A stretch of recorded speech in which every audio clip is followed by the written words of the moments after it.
I used to be the funny one, the one with the quick comeback, with the big laugh. In fact, my grandson used to say, Nana's big laugh. I was the one you called when you needed cheered up. And then one day I wasn't. I don't know where she went, but she was gone. And nobody warned me that perimenopause could do that. Hi, I'm Ann. Y'all ready to chat? So let's talk about what happened, because I've had women in the community tell me they've gone through some version of this. They say, I don't feel like myself.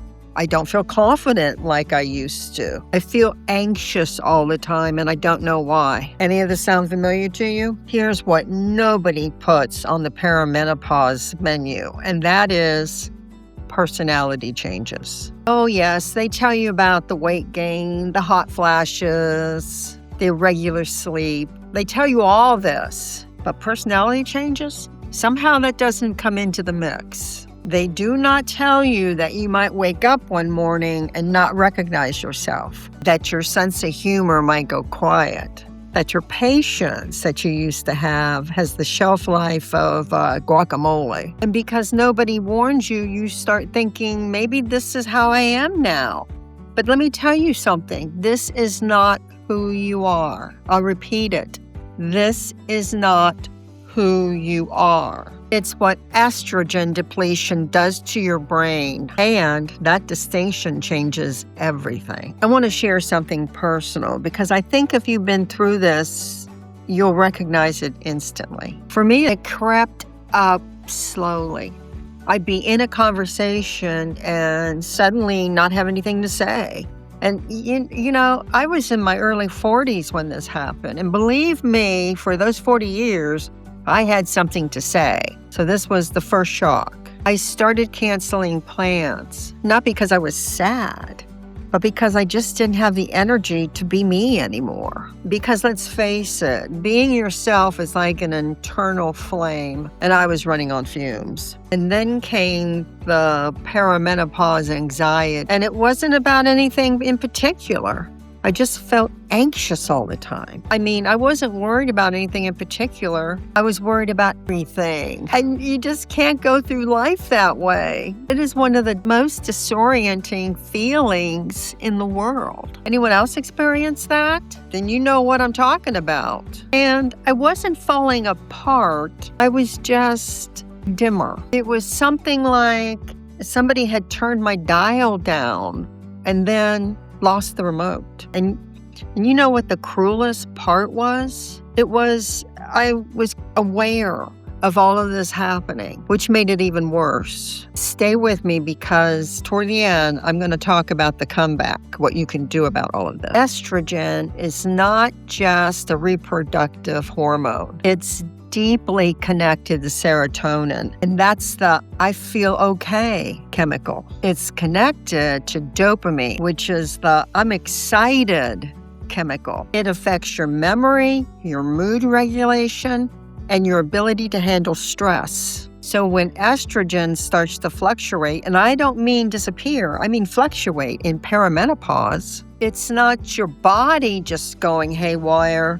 It creates a shift in your brain chemistry. Your nervous system is recalibrating. You're not becoming a different person. You're going through a neurological renovation. A renovation that says the structure is still good, the bones are still good. It's just loud and messy, and sometimes things just don't work properly for a while. But renovations end, and what comes afterwards is usually better than what you had before. Before I tell you how I found my way back, I'd like you to take a moment and tap that subscribe button. I'd like to build a community and really want you to join.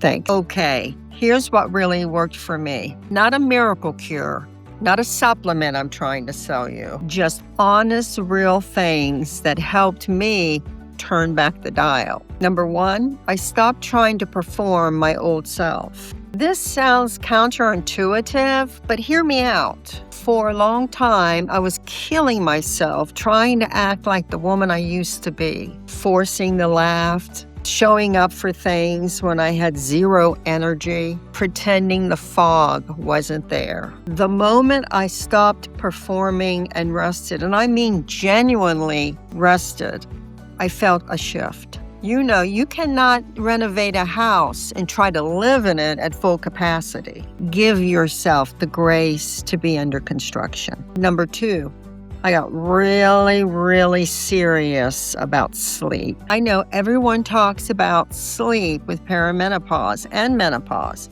but perimenopause wrecks your sleep.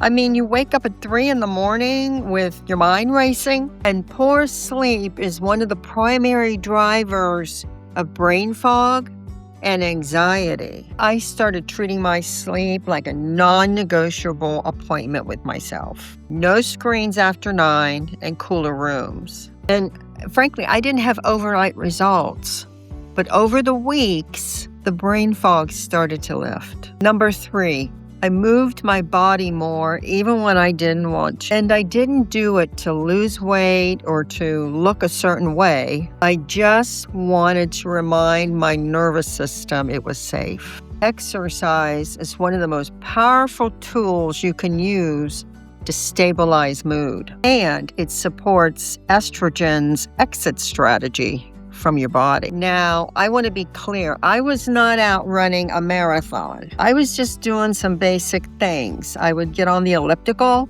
at the gym for about 15-20 minutes. I would take a walk after dinner every night with my husband. Just little things like that, just to keep my body moving, really helped. Number 4, I talked to my doctor properly. Not a yes, that sounds normal. Here's an antidepressant conversation. I came prepared. I asked about HRT and hormonal levels, and I advocated for myself in a way that, frankly, took a little bit of courage. If you have never had a conversation with your doctor about perimenopause, your mental health, and your emotional health, I'm giving you a permission slip to walk in and ask the questions that are important to you.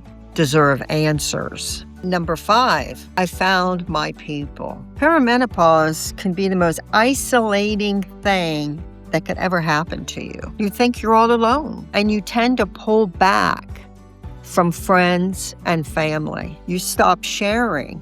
You start thinking people aren't going to understand. But women in communities like this, we get it. So don't be afraid to put in the comments below any questions or advice. I started talking about what I was experiencing instead of hiding it, and it was like the weight lifted. Not because anything changed overnight, but because I wasn't carrying it alone anymore. The woman you're becoming on the other side of this renovation has the personality that you're now grieving. The difference is you now have the wisdom and the experience of getting through something you never thought you'd get through. You'll be a lot more confident and you'll sparkle. Comment below what you're going through. I'm always here on Wednesdays and Sunday nights. Don't forget to subscribe, and thanks for the chat.